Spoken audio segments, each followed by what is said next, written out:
The grit triad, which is what I now call it, is this commit, learn, and launch, right? And it's aligned with owning our past, deeply engaging in the present, and then launching towards the future with that groundedness and with that engagement.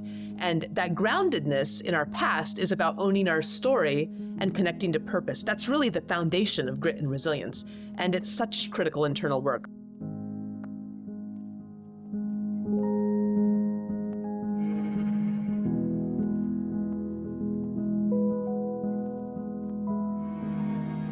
So you said you do all sorts of skiing, and you always were in Alaska? That's where you grew up? So I was born and grew up in Anchorage, Alaska. My dad was a JAG attorney with the Army and had been stationed there at the last minute instead of being sent to Vietnam.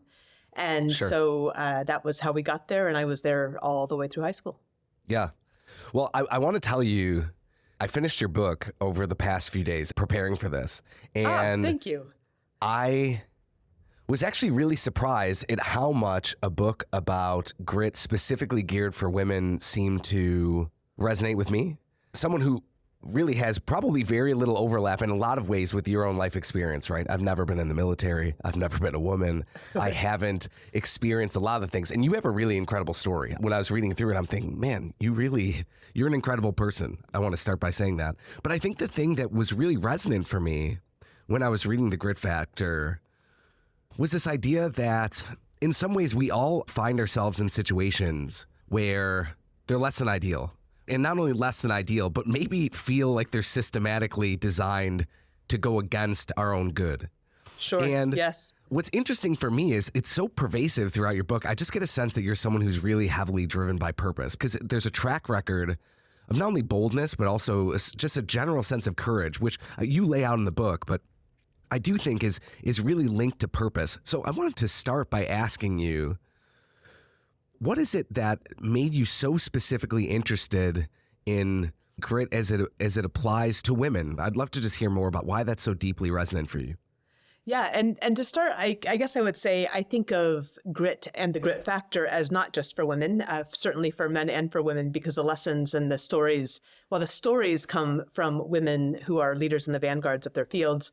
They've all faced this double crucible, right? This having to both perform these exceptional tasks and responsibilities, sometimes in, flying in combat or leading a logistics team across Iraq.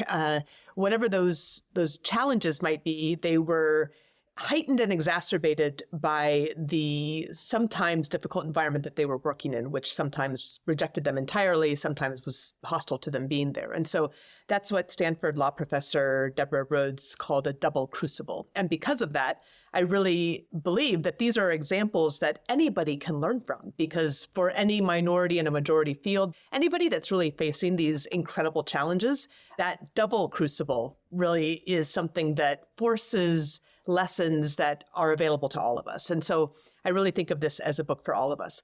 At the same time, a number of years ago, a young lieutenant reached out to me, and she asked if I would help to mentor her as she began the same process that I had done a number of years before, which was to go down to Fort Rucker, Alabama, and to train as a pilot, become an aviation officer and leader. And I immediately said yes. But it had been a number of years since I had served. I had left the military. I'd gone through business school. I'd done my MFA. I'd worked in the corporate world. And so I wanted to be able to scale what I offered her.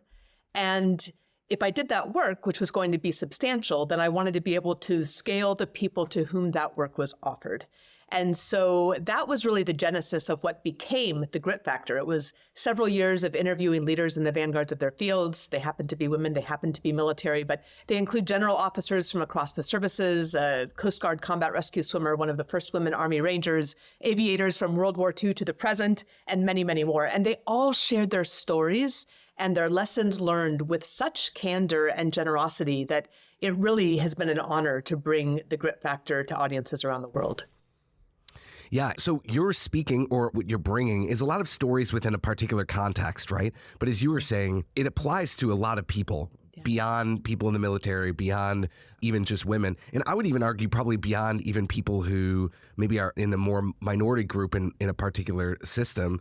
And I think the reason why is because it's such a common experience for individuals to feel in some way like the cards are stacked against them, right? So maybe one example of this would be someone's in a job and they feel like maybe the workplace is a little bit maybe dysfunctional, not really a meritocracy. They feel like they're doing all the right things, but yet they're still not really getting the same advantages or whatever that might be.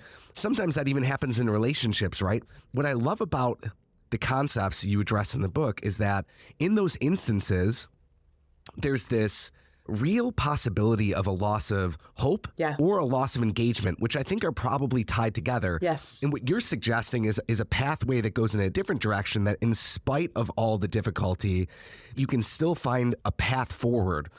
Now, is that something that you feel like your parents instilled in you and that's always been there? Or is that something that you had to kind of face and take ownership on your own? What did that look like for you?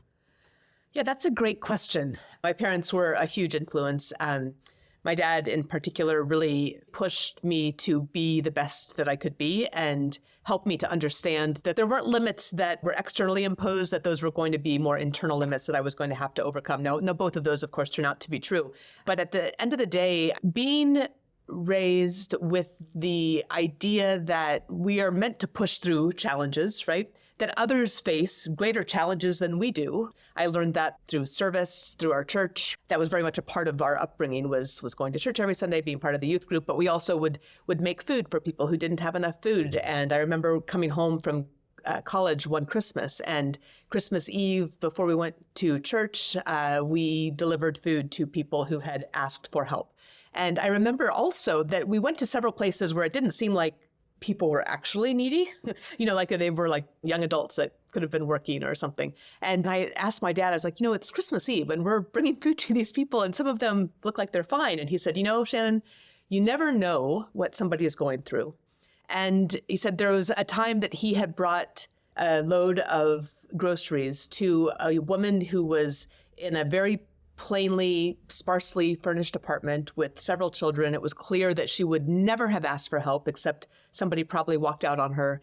And he said, if there's only one person that we're able to help in that way, it's worth it. And so I think that idea of service, which exposes you then to much greater needs than I had, right? Even though, of course, our needs always seem like they're the biggest in the moment or the most profound in the moment, I think helped to put things in perspective. And when you serve, you also learn that there are actions that you can take. There's agency that you can have in addressing a problem. And I think that applies then in our own lives as well. So it's sort of a roundabout, sort of a way to answer your question. But absolutely, I think both being raised with a background in faith as well as a background in service, as well as being pushed really hard to do well and to do my best, all three of those things come together to really help to inform that perspective. And I've never thought of it in quite that way. So I appreciate the way you asked that question. Yeah, well, it's fascinating because as I'm listening to you respond, what I'm hearing in some ways when you're describing your upbringing is that from a very early age, purpose was instilled. You almost implicitly had an orientation towards the world where it was, I actually can make an impact and I actually can go and do some definite good here, even if it's just for one person. And the incredible thing about this, I've witnessed it in my own life. I've witnessed it with people that I've worked with in coaching, but I just see this across the board. A lot of times we see individuals who do incredible things. It could be a pro athlete. It could be someone in the military. It could be a business leader. And there's an idea that we can think, well, that person's just different from me. Maybe they're smarter or they just have this innate courage. But I've come to believe that I think a lot of courage is actually just an outgrowth of that purpose, right? That purpose enables us to go and move in spite of the fear, which is something that just, I think, pervades a lot of your book. I want to ask another question related to that. I'm looking as an outsider in, right? I've never been in the military. I've never done a military test. I've never had to jump out of a plane or a helicopter. Sure. I remember that was one of the things that you were talking about. And it was interesting to me because I imagine that when you're in those scenarios, it brings you into such a close encounter or facing of death. And often, a lot of us construct large aspects of our lives around avoiding death in one way or another. So when you're looking back on your time in the military and in some of the other things you've done, right, like some of the mountain climbing work, which also is fairly risky, how do you think that also informed you, right, to in a sense maybe liberate you to new levels of purpose just by having those encounters with death where you couldn't look away from it, but you had to look it in the eyes? Yeah. And I love that we're talking and the focus of this is purpose, because the grit triad, which is what I now call it, is this commit, learn, and launch, right? And it's aligned with owning our past, deeply engaging in the present, and then launching towards the future with that groundedness and with that engagement. And that groundedness in our past is about owning our story and connecting to purpose. That's really the foundation of grit and resilience. And it's such critical internal work. So I'm absolutely passionate about it. An interesting connection with the idea of how it is that we connect to that more by virtue of facing our mortality. And it certainly was true that before we deployed, for example, in the military, right? Before I went to Bosnia, before I went to Korea, you go through this sort of assembly line where you're filling out your wills, your powers of attorney, you are required to purchase life insurance. So there's certainly this preparation almost, right, for your potential not to return home. And that does make you think about things differently as a young person in your early 20s than most people in their early 20s. I would say also, though, I spent time skydiving and, as you mentioned, did a lot of big mountain climbing with Denali and Kilimanjaro. And I think some of that is this deep engagement in the present that is an opportunity to be close to a real engagement with life and understanding that life is short and that it's precious and that it goes by very quickly. I mean, even as a young person, you start to realize if you see people not come home or as you experience loss in different ways that life is short and that you want to make the most of it. And you don't want to miss out on those things that you wanted to do or that would engage you in the world meaningfully. And so I think that really is more than purpose. It's about that engagement in the world, which maybe it actually is the purpose, right? And maybe that is part of the purpose is deeply engaging in loving and witnessing to this world. And so I guess in a way, probably I wouldn't have thought about it at the time, but I think those opportunities to consider mortality relative to military deployments and skydiving and mountain climbing, which by the way, all terrified me. So it wasn't that I was without fear, but probably because of that, it really did allow me to engage more fully, knowing that time is short. Yeah, there does seem to be some sort of link between our ability to courageously engage death and courageously engage life. Almost as if when you try to stay really safe and keep everything extremely sanitary, life has a hard time of actually creeping in, right? You kind of make your world a bit smaller. And I think that from an early age, you were living in a more expansive way. I want to ask you a question because you had mentioned this idea of trying to do good or to touch maybe the core of life. I'll have a hard time explaining it exactly as you did, but in a situation where you are in, say, the army, right? And maybe at the time, there's some people who frankly don't actually think that you belong there or don't think that you belong in certain capacities. Maybe there's some sort of sexism or it's just tradition or whatever it is. But regardless, you're kind of a sign of contradiction to these people. And I think what's so interesting about that is that in a scenario like that, you have something in your own heart, in your own mind that's telling you this is the right thing to do. That I want to do good. My purpose is directing me in this direction. But other people actually look at that as potentially a bad thing, right? Sure. It's not like you have the social cue saying like, yeah, you're on the right path. You're actually having to do something that you believe is good, but other people might not. Right. Can you talk a little bit about that and about your experience with it? And if you have any advice for people who are navigating that, because I think that's also a common thing a lot of individuals experience is what to do when they know maybe there's a community standard or there's something that's just not right, and them actually doing good makes them look bad. Yeah. Yeah, no, that's a really great question, especially in these times, isn't it? Where we are pretty polarized and really consuming different information and approaching things in very different ways without any kind of conversation or ability to connect. I think it's a really important question. The first thing I would say is that you have to have done that work in the commit phase, which is chapters 1 and 2 of the Grit Factor, of owning your story and connecting to purpose. And I even go much deeper in this in the Paths to Purpose course that we run at the Grit Institute, where we kind of blow out purpose in multiple different ways. That is that foundation of grit and resilience. It's where you come back to every time you're pushed down or you're turned away or you're rejected or not allowed in to the work that you think that you're meant to be doing, or perhaps just simply are facing that resistance. The second leg of the grit triad is this deep engagement in the present. And the first part of that is to build your team. And honestly, I've not been great at this myself. So these lessons are lessons that come from the research. It comes from the interviews. It comes not necessarily because I did it well, right? Sometimes it's because I did it poorly that you learn those lessons many times. But building your team is a really important thing. And it's what I would say is the next step in moving forward into challenges, into any kind of potential resistance, whether it's within yourself or external, where you have a team of people that is going to support that work that you're doing.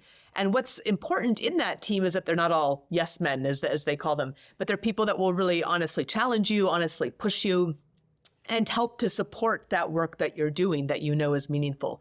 And that is a really difficult thing sometimes to put together, especially for those of us who work somewhat independently, but it's a really important thing. And the second part of that, I just want to put a caveat, and I don't think this applies to anyone in your audience, but I do think that it's possible to feel consumed with purpose that is harmful. And so I think we have to realize that there's not morality inherently built into purpose, right? And so what's important to always analyze is if you're really focused on doing something and you believe in the story of both your own story and the story of whatever it is that you're working on, that it meets the criteria of first do no harm. And I think that's an important thing to caveat because there are many places that might pull people into things that do harm. And I think it's important for civil society that we make sure that anything that we do does no harm. So those are the two things I would say is build your team, which includes a team that will challenge you and ask you to really wrestle with what it is that you're focused on and maybe wrestle with your approaches and inspire you to be your best. And also make sure that whatever action you're taking, whatever path you're taking, first does no harm. I love that you brought that up because meaning is such a powerful driver in our lives that a lot of times when you see individuals who quote unquote get radicalized in one way or another, yes, they actually find a really profound sense of purpose, but that can have really destructive effects. And that's because we do really kind of live off of meaning. We need meaning. And if we're totally disconnected from maybe our internal compass or I think a deeper sense of meaning, we may invent it or we may just take it from someone else, and that can be damaging. So I love that you made that disclaimer that, look, just because you're feeling really inspired doesn't mean that what you're inspired around is necessarily a thing that's going to create good, because I think that is a really important point. Related to that is there's something interesting where I find a lot of people in general, I see that there's a struggle they have in really trusting oneself, right? What I mean by that is in the scenario we were laying out earlier about maybe going against a cultural norm that we know is not really good or maybe is harming people, and we actually end up looking bad in the moment, it can be difficult for us to really trust ourselves, to really, in the face of opposition, to know deep down that something's right. I have a daughter. She is right now 5, and it's changed my perspective on some things. I grew up with 3 brothers. For high school, I went to an all-boys school. So it's changed my perspective because I see things, right? Like when you have a child and you start thinking about what is the world they're growing up in, and you start seeing some of these things. And I think culturally, there's some sort of layer that makes it difficult for women to trust themselves, but also the people that I've witnessed who do some of the most profound things, the most courageous things, have been able to get in touch with that deeper part of themselves where maybe a deeper truth resides. How do you think individuals can help cultivate a trust of self? How can they get to a place where they're not only able to hear what their internal compass is saying, but also to be able to recognize when it's really that compass. And this is me. I don't have a way of proving this other than this is what my experience is. And it's just, I guess, fundamentally a belief I have that I do think the deepest part of us, right? If you go really to the center of us, the desires there are good. Our operating system on the most fundamental level is good. I think kids can have some selfish tendencies, but their heart is really good. So I think a lot of the things that are destructive are layers that get added afterwards. So if someone wants to connect in with that deeper part of themselves, do you have any advice on how you can do that and how you can know it's really you? Such good questions. And I'm so glad that you brought up your daughter. I have 2 children. They're 2 boys. And I always thought I would have girls and I would raise them to be tough and tomboys, but I had boys. And you realize it's actually quite difficult to raise boys in this world. There's a lot being written about that right now, but helping them be themselves in a world that is telling them to be lots of different things.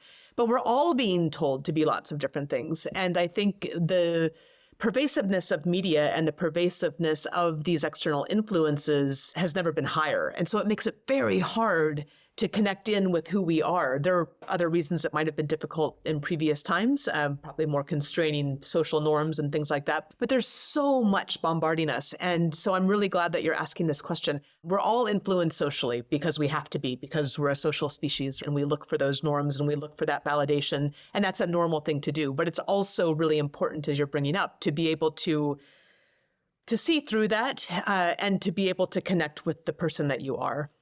I'm a person of faith, and however you connect to something bigger than yourself, I would say connecting to something bigger than yourself, however you define that, is a really important part of this equation. Every night, my husband and I go to bed and listen to a lectio, which is there's scripture, there's reading, there's meditation, all part of that. And I think that practice of whether it's a prayer practice or a meditation practice helps to train your mind, not internally, right? I don't believe it's internal. I personally really push back against that. I believe it's connected to something bigger than ourselves. And that's really important because going internal, going inside and thinking that it's all inside is potentially dangerous and limiting and I find exhausting. So I really think it is about connecting to something greater, however you define what that might be. And that daily practice of that is something that will allow you to, again, train your mind, train your soul to something that is bigger and purer than all of the noise that's around you. So that's part of it, is a practice like that. The second thing is, I think, doing the internal work of owning your story and connecting to purpose. Again, the first part of the grit factor is this holistic approach to grit and resilience. And it's really a holistic approach to living. And what I love about our conversation and our connection, Stephen, and that I have loved Monk Manual for a long time, and I have my newest Monk Manual here, the annual planner, is this being and this doing, right? So this concept of being, which is who am I and how am I meant to show up in this world? And so there's this external connection to something bigger than yourself. I call it God. You might call it something else. But it's also doing the work, the reflective work that I love that you encourage people to do with Monk Manual. You can do that by journaling. You can do that by morning pages, if you're familiar with that practice as well. 20 minutes of just writing kind of freeform in the morning, has to be handwritten on paper. And all of those are practices that allow you to come into closer connection with who you are.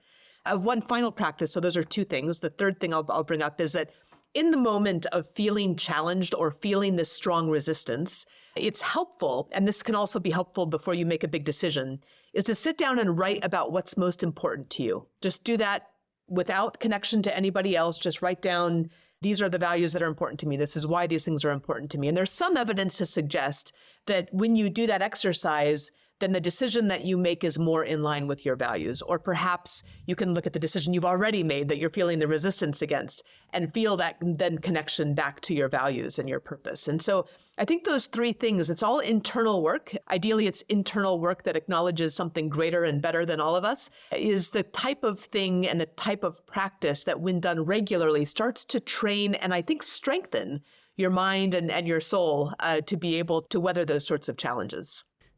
You just mentioned your two boys, and I was actually going to bring this up because I think it's really interesting in that you're helping individuals grow in grit, helping develop leaders, have written this book that's sourcing stories from women who have really exhibited a strong level of grit and seem to have a strong desire to help women, to empower women. And then you have these two boys, which are ultimately going to be their own little leaders, their own part of the system. And you alluded to how there's certain things that are stacked against them today. Yes. How have your experiences informed what you want to emphasize with your own parenting? How is grit a factor there? How is this purpose that has been consistent throughout your life and manifests in different ways? How is that playing out now as a mother? Oh my gosh, we could spend an entire probably 3 podcast episodes on this, so I'll try to keep it relatively short. I remember relatively soon after my first son was born, and I was on a business trip and sitting next to a woman. I always talk to people on planes, well, almost always, and I have the most fascinating conversations. And she happened to be a child psychologist. And I remember her saying, "Don't worry about anything. The only thing you need to worry about is resilience." And I was like, wow. Okay, that's so that I remember that. And that has always been something that I return to. And it's certainly something that I hear from clients. I hear this from parents. I hear this from companies that I work with, that there is a real concern about a lack of grit and resilience.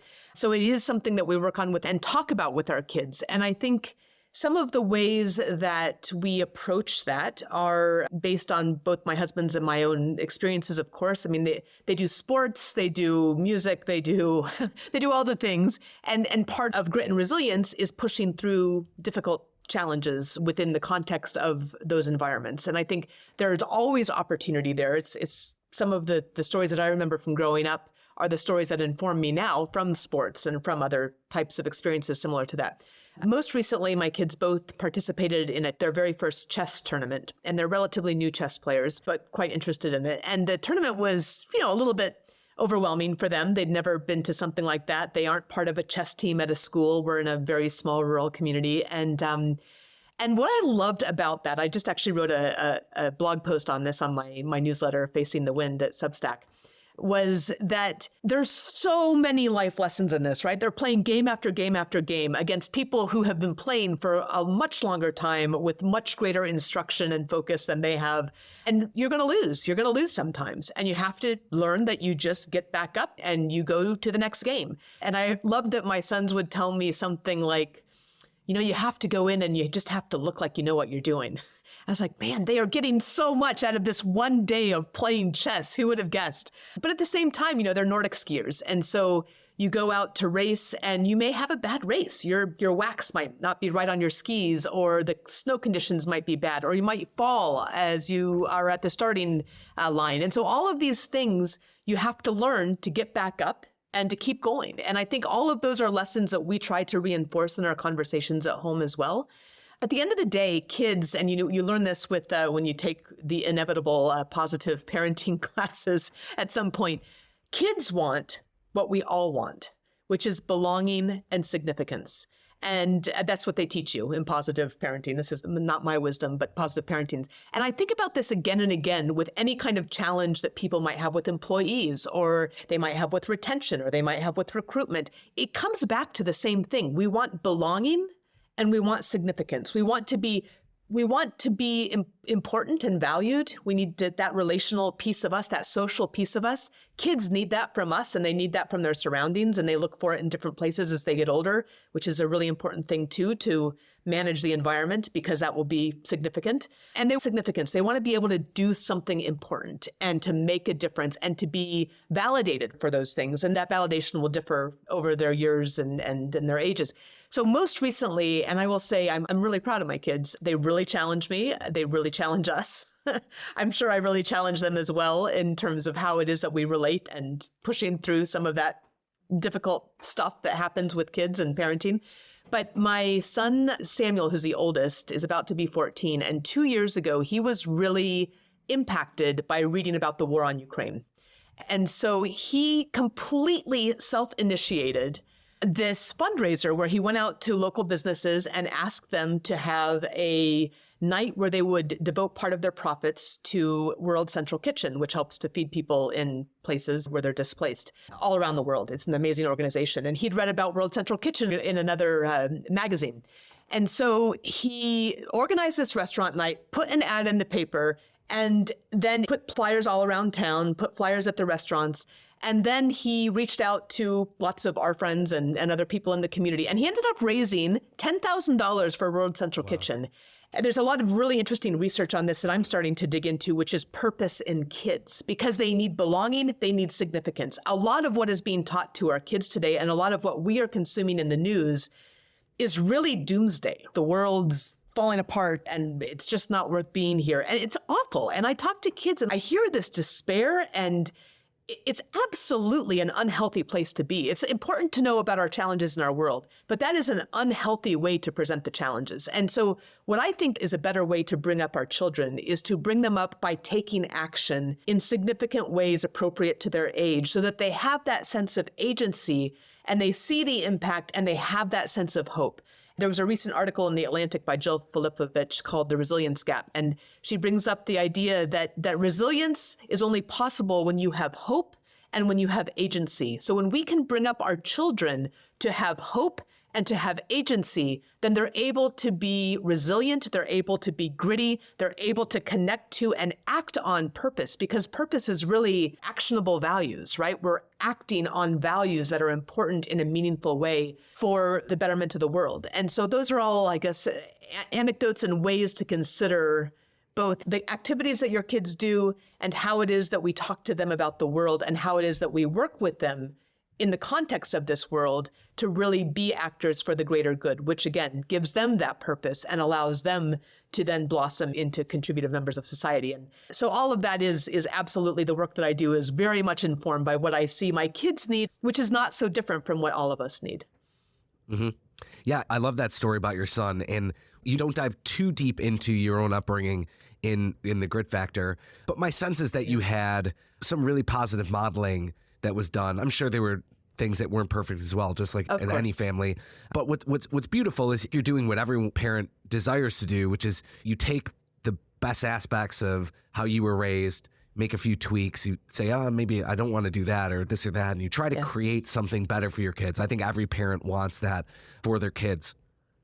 What's difficult is I do think as a macro trend, resilience was embedded in the experience of growing up a bit more in previous generations. I was kind of on the cusp of the time period where you could still kind of get beat up in school, but the bullying thing was already starting to get a little bit cranked down on. And I'm not condoning bullying or saying it's a good thing. It's just different generations, I think, were a little bit more naturally gritty, or they formed you to be a bit more gritty. Yeah. Whereas now it is maybe a little bit softer, or it can be. I was on a call with someone last week who's a little bit younger than me, in mid-20s, who was explaining one of the things that a lot of people in his audience face who are younger individuals is they're not really sure how to make friends. They don't really know how to go and socially interact in that way. And that was interesting for me to hear, because that was not really the case. And for my generation, I've actually never heard anyone say that that's like a real struggle, but I do think that's true. I know that's going to be the case for my kids too. I think it's going to be a very difficult world that they grow up in. There's a lot of things that actually are going against what's best for the human spirit, or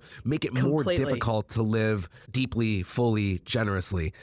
So what I think might be helpful to explore from an audience perspective is that all of us, to greater or lesser degrees, maybe we can buy into the idea that we'd like to be more resilient. And if we tap into deeper levels of purpose, if we tap into deeper levels of resilience, we may even surprise ourselves at what we're capable of.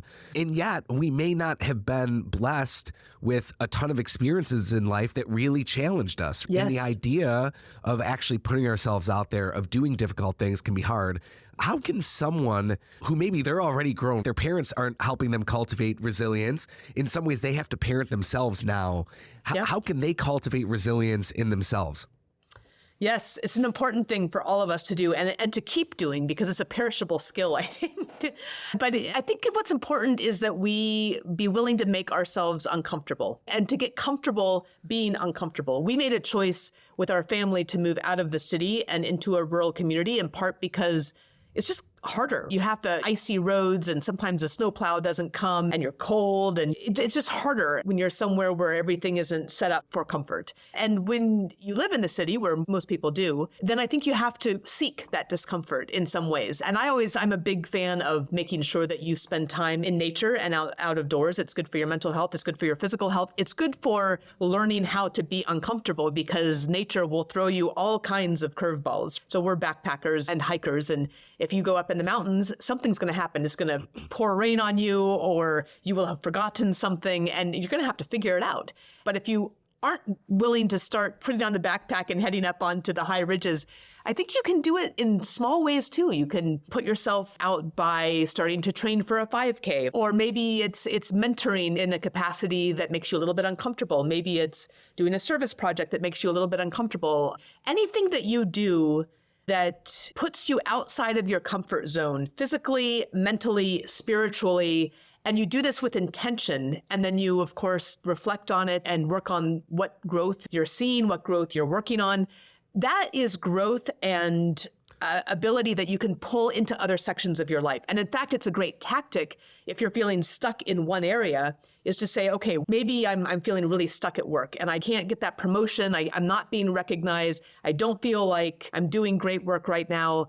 put your focus onto something else. Maybe say, hey, I'm going to take Taekwondo or whatever that is. I'm going to start playing piano again, and I'm really going to focus on it for the next 6 months. And you'll find that that discomfort that leads to growth in another area is something that you can, if you use this idea of purpose and intentionality, that you can pull into your work life. And the same thing goes in either direction. So anytime you can make yourself uncomfortable on purpose, it's a good thing. And it's a good thing because you train yourself, you train your body, you train your mind, you train your spirit towards that discomfort. And it's only through discomfort that we grow. We don't grow unless we are uncomfortable. And not that you want to be uncomfortable all the time, but you certainly want to make sure that you find ways to integrate that growth into your life. And there's ways to do that, whether you live in the city or the country, whether you drive on icy roads or live in San Diego. You can make that happen. But that's what I would encourage, is finding ways to be uncomfortable so that you can grow, and then doing the reflection that allows that growth really to blossom and lead to new growth. Yeah, something that's coming together for me right now as I'm listening to you is I think everyone can relate to a feeling of being stuck. And I think there are times where people feel like, man, everything is just flowing in every area of my life.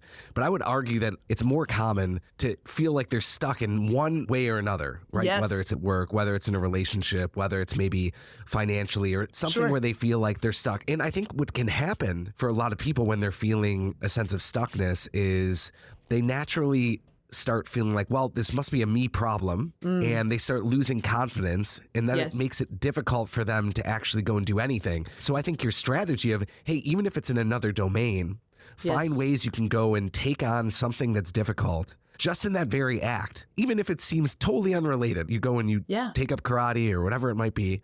You start realizing, like, actually, I can do hard things. And Yes. you get a little bit of confidence, and that momentum starts spilling over, which I think is really, really smart. What's related to that, and this is just sharing a little bit of a personal anecdote, I'm a big fan of coaching. I'm a big fan of mentoring, as you talk about in your book. I'm a big fan of relationships. I just think that no one really becomes any sort of great in a vacuum. It just doesn't work that way. We need people, Right. and people mirror things back to us. They help us to become that which we really are. And we Yes. can't even really get a good assessment. And going back to even your purpose comment, if you just try and work out your purpose and it's totally disconnected from other people and totally disconnected from the reality of how it impacts other people, probably not your Yes. purpose, because purpose is usually linked to impact and Always. how you're touching other lives.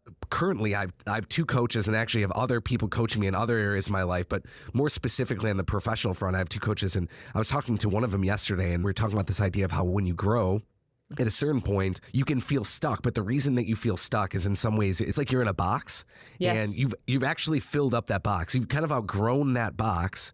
And the reason that you can feel stuck is because actually the framing of the box, the container you put yourself in, is not big enough. And I imagine this has happened for you many times. You go and Sure. you accomplish certain things at periods of your life, but then Yep. it's like the next thing. Even the work you're doing now, You're right. there's an audacity to going and saying, I'm going to go and put myself out there and do this thing and try and Yes. help in this way. There's an audacity of that. But a lot of times what comes before that, I think that stuckness can be a resistance. We can lack the confidence because we feel like it's not working. But the reason it might not be working is because we're not embracing yet that our purpose might even be bigger than we can imagine. Yes, Right? Or that yes. our impact can be bigger than we imagine. Can you share a little bit about that for yourself? How have you navigated growing from one phase to another and evolving into the person that we see here today?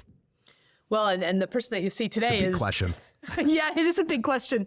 It continues to evolve. We're never finished. I think that's something that's really important to understand, is that there's not one place that we're meant to be. We're meant to continue to evolve and to grow and to contribute. And those ways will change, the ways that we do that. Our paths will change. Our purpose can even change. And I think that is a really important thing to acknowledge, is that as we go through life, as we grow and mature and our lives become more nuanced and complex in beautiful ways, that our purpose may change, and that's okay. Perhaps at some very, very deep level, it ultimately is resonating with earlier purpose. But it's important to make room for those changes. I have, just to admit, not done as well on the coaching front, and although that's an aspiration for me, but I do really enjoy and make a point of connecting with people and talking with people who are either in my field or in a related field. And I learn from everybody that I talk to include you. And I really appreciate the opportunities to learn from those people. And I actively seek learning. And so I think that is part of how I think about my purpose now, is that learning is part of that purpose, and that learning ideally leads to growth. But if you're lucky enough to have a mentor, and I can't assign that particular role to any particular person, but I have certainly been mentored by many people, but there hasn't been one mentor at any given stage in my life. I would love it if that was the case. And I appreciate the mentorship that I have received from many, many people. But I think being open to learning and open to growth is really important. Looking for that learning, looking for that growth. And I've been in different masterminds and different groups where there is some of that for sure. But looking for those opportunities is important so that we're challenging ourselves to always look beyond ourselves. In terms of the path to get here has been it's been a very windy path. I've always known that I've wanted to write. I love ideas. I love words. I love philosophy. I've always loved that. So when I started to write, and my first book is called North of Hope, and it's a very personal memoir of a family tragedy in Alaska, that was coming back to something that I had always wanted to do since I was 10 years old. So it wasn't something new. And when people say, oh, how'd you write your first book in your 30s? I said, well, I've been writing my whole life. I've been reading my whole life. This has always been the direction that I've wanted to go.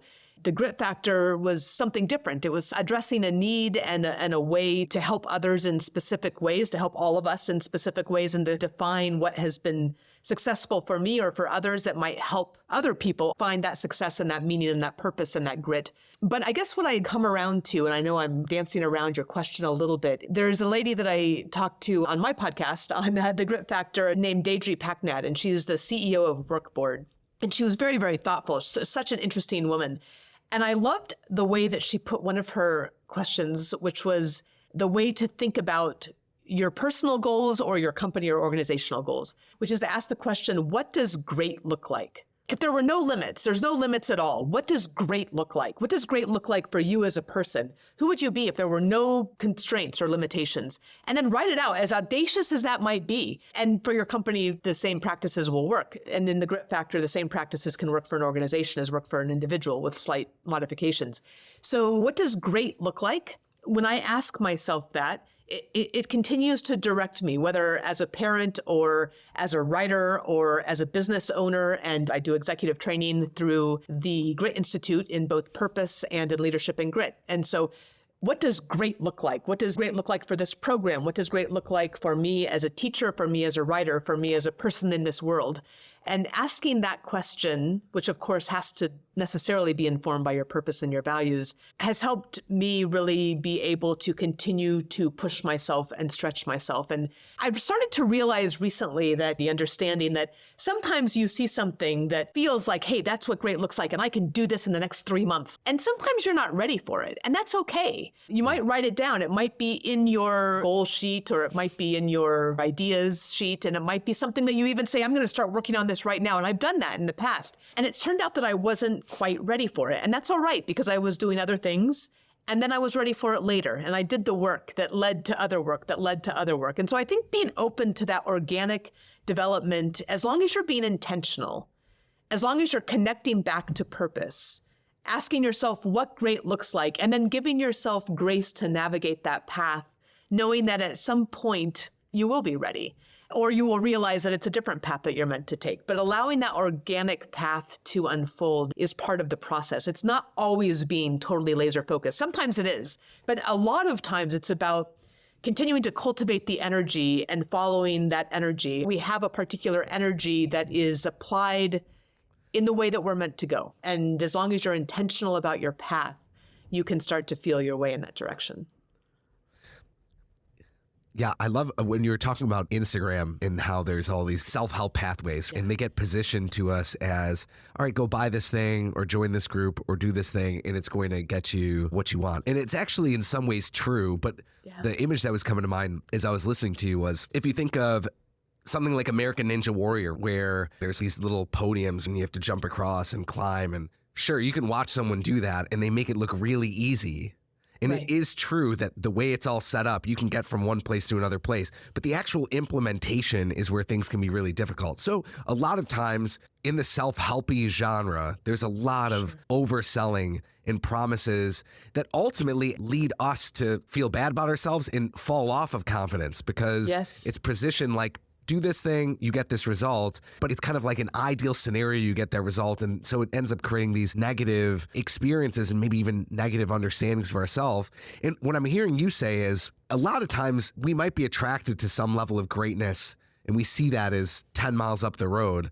But it also can be helpful to, I guess, two things. One is figuring out what's 1 mile up the road, but then also just being dedicated to keep going with that analogy, driving every day, keeping dedicated to staying in that groove of discomfort where you're not overwhelming yourself with discomfort, but you're also not sitting back and trusting the process that if you do that, with your intentions in the right place, that you will make progress. And I think that is evident. That is the case. And a lot of the most sustainable growth is slow growth. We love get rich quick schemes and healthy quick schemes, all those things. Most things don't work that way though. Nature doesn't work that way. And I would say not just trust the process, which is really important, but I actually was on a flight from Seattle to Boston where I had a wonderful conversation. I got on the flight and I moved to allow the woman that was in the window seat to come in to sit down at the very beginning of the flight. And we talked for the entire way across the country. And we did not stop talking until we landed. And it turns out she's on a medical ethics board. She's a PhD in philosophy. She's a nurse. Just the most fascinating conversation. And one of the things that she brought up in our conversation was that she does martial arts. And I think she probably is 65 years old. I mean, she's been working for quite a while and been doing martial arts for quite a while. But her martial arts dojo told her, you have to learn to love your push-ups.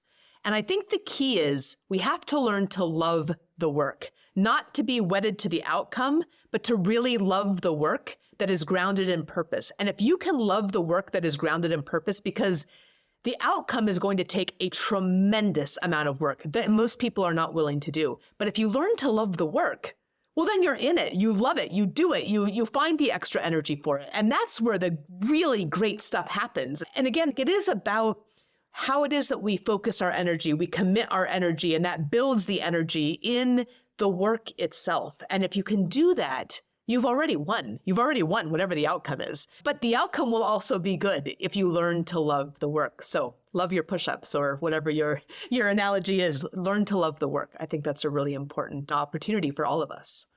I love that line from Mary Poppins. For every job that must be done, there's an element of fun. You find the fun and snap the job's a game. I watched Mary Poppins as a kid, and it's like one of those things that got implanted in me.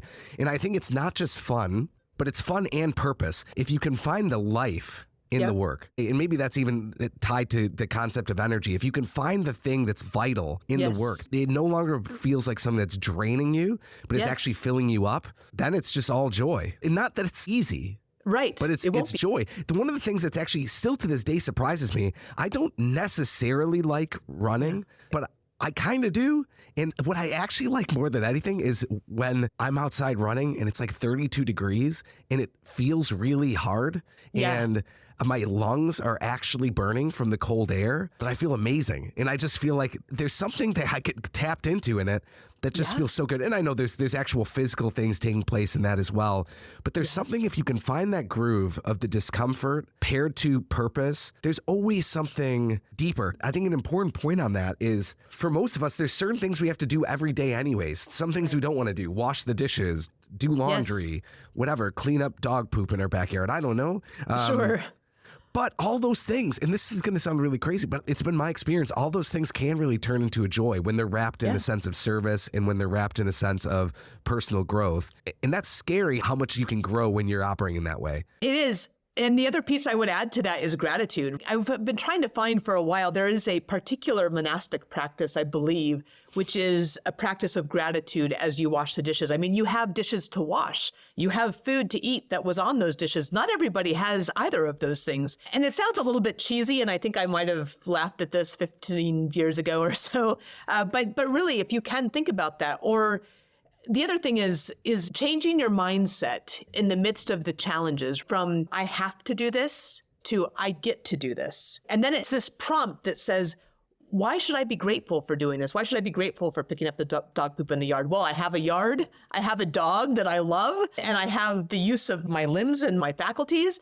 Challenge yourself to say, why should this make me grateful? And I bet you can find some things. And that science of gratitude in the reflection of our lives, whether it's hard stuff or not fun stuff, or whether it's a gift, whatever it is, challenging ourselves to really find that is a life changer. It's a complete and total revelation. And I think there's just incredible opportunity in that. Yeah, it's not even just a game changer from a pragmatic, okay, what does this do from a utility standpoint in your life? It's a game changer insofar as it actually changes your experience of life entirely. Materially, it can be actually the exact same. It can be the same spouse. It can be the same job. It can be the same problems, but everything's also totally different at the same time because you're different. Because I actually believe the majority of our experience of life doesn't actually have to do as much with our life at all as it does with our attention and what we pay attention to in our life. If we pay attention to the good things, our life is going to appear very good. If we pay attention to the negative things, our life's going to appear very negative. 100%. Where you put your focus is what your life is about. Yes. So let's explore as we're winding down our time here today. Sure. For someone who wants to cultivate grit in their own life, for someone who maybe wants to level up in one way or another, or they want to maybe even just find hope, a way to persevere and to move forward, what would be your recommendation on just a couple of ways that they could get started or look at their current circumstance in a different way? I mean, part of this is what we just said, which is where we put our focus. So putting our focus on those things that will help us in those places where we want to grow is the first step. So identifying that desire is, I think, the first step. One of the reasons that I developed courses at the Grit Institute is for people who want to do exactly this. So read the Grit Factor and take Going for Grit and Paths to Purpose for sure. But I think the first thing that you can do is really to say, what is a way that I'm going to challenge myself that might make me uncomfortable? What can I do even today? What can I do this week? What can I do this month? Maybe there are 3 different things that you're going to continue and challenge yourself to do that, whatever that thing is. And I think that's the right first step. It's making that commitment. The commitment matters, right? The follow through on that action for that commitment matters. And then you're starting to push yourself to greater and greater levels of challenge. Maybe challenge is a better word than discomfort. We grow through those challenges. We grow through that discomfort. And so that's one opportunity, I think, that will absolutely help. The second piece is look for a way to serve. And I say that not just because it's a good thing to serve, because it is, because it will make your life better. But also, we just came back from the Army-Navy game, and I had the opportunity to be there with this group called the Cost of Freedom Foundation. And they are supporting severely injured veterans from the wars of the last 20 years. And so we were there with, I bet there were 10 out of a group of 100 young men, in this case, who had lost sometimes both legs or one leg or an arm. And when you participate in something that allows you to see the incredible courage and strength and grit and resilience of others, we learn through those stories. And so I think part of it is owning our own story. Part of it is looking for the other stories that will inspire us and guide us and lead us. And those stories can be in books. They can be in the people that you serve at a homeless shelter. They're everywhere. So being aware and really looking for those opportunities to learn from others' experiences. And they're not always necessarily just Tony Robbins on your Instagram, right? It's the guy that's lost both legs that is making it through and doesn't have a house yet where he can live with his family. So whatever it is that you are doing to serve, allow yourself to take inspiration and to learn from those people who are going through greater challenges. I think we're all connected by love and we're all connected by suffering. And sometimes we think that we're alone in that suffering. And it's helpful to go out and serve because you see that you're not alone and you see that you can learn and grow from the stories of others. So that is why the Grit Factor is written in a narrative form so that you read the stories that can inspire you. We all need those stories and that connection to story. So I guess to sum that up is we're really looking for the opportunity to make ourselves uncomfortable and to challenge ourselves, right? Because we grow from that challenge. And then we're looking for the opportunity to serve others who are going through possibly greater challenges and to take inspiration and grow from that inspiration as well. Yeah, that resonates so deeply for me. And just to affirm, especially the inspiration point, I think I've noticed in my own life, the more I've done things that have made me uncomfortable, the more I've tried to lean into the areas that scare me a bit, inspiration just becomes really important. And it seems like it's a silly thing, but being intentional about consuming good mental, emotional, spiritual food, it's really important. And it does make a tangible difference. I want to recommend everyone, if you're interested in what we've been talking about today, The Grit Factor is really a great book. I took a lot away from it. Obviously, we covered some things here, but it was just really just scratching the surface of not only Shannon's story, but also some of Shannon's insights. And if you'd like to learn more about what Shannon's doing and her work and potentially grow, cultivate your own grit in your life, Shannon, where can they find more about what you're doing? Sure. I'm online at shannonpolson.com as well as thegritinstitute.com, and primarily active on LinkedIn as well as a little bit on Instagram. So I'd love to see all of you there. Shannon, thank you so much. This has been wonderful.